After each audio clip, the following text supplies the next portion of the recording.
બાળકો શું ખાધું? હવે આપણે વાહનો વિશે ભણીએ હો. બે પૈડાવાળા વાહનો બોલો. સાયકલ ને બાઇક. ત્રણ પૈડાવાળું વાહન?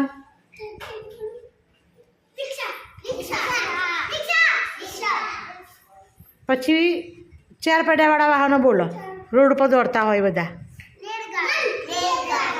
રેલગાડી ના આવે, રોડ ઉપર ના દોડ. હા, અને તો પાટા પર દોડ, રોડ ઉપર ના દોડ. એટલે ગાડી, પછી ખટારો, પછી બસ. પછી ટ્રેક્ટર કેટલા પૈડા હોય? 6. 4 મોટા અને 2 સરસ. પછી આપણે પાણીમાં કયા વાહનો દોડ?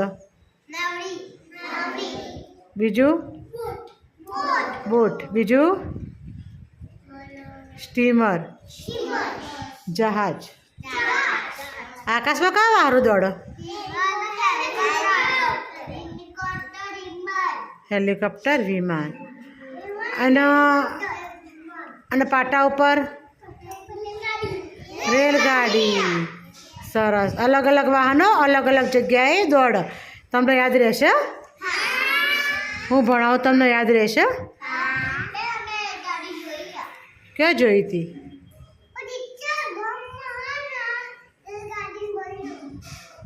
રેલગાડીનું બન્યું છે હે ને? સરસ. તમે જોયા ને પાટા? તે પાટા જોયા ને? ઘરનારું બન્યું છે, એના ઉપરથી ગાડી જાય હે ને? 3 રસ્તાએ ઘરનાળું છે. સરસ. એ બધું તમારે ખબર રાખવાની.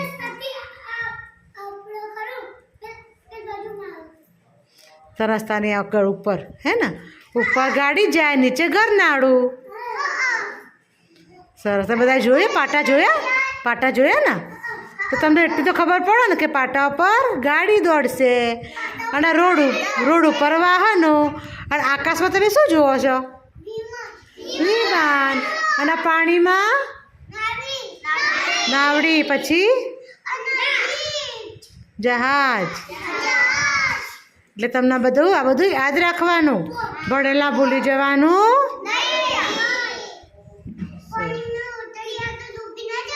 પાણીમાં ઉતર ડૂબી જવાય. એટલે પાણીમાં આપણે ચાલીને ના જઈ શકીએ, એટલે આપણે બધા માણસે બોટ બનાવી, નાવડી બનાવી. નાવડીમાં બેસીને જવાનું. બહુ દૂર ના જવાય. નીચે ડૂબી જઈએ. બહુ ઊંડું હોય. દરિયો બહુ ઊંડો હોય. હા, બહુ ઊંડું હોય.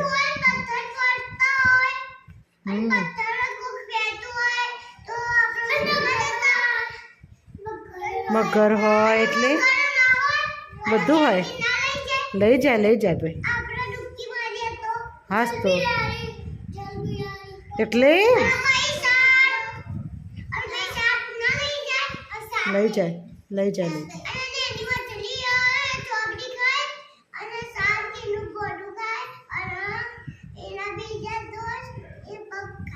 બધી ખબર હે તમને?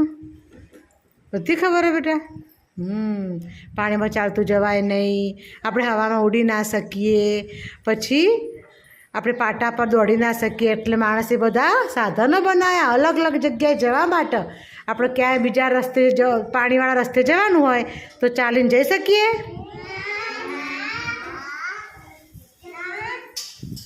એટલે નાવડી બનાવી, બોટ બનાવી.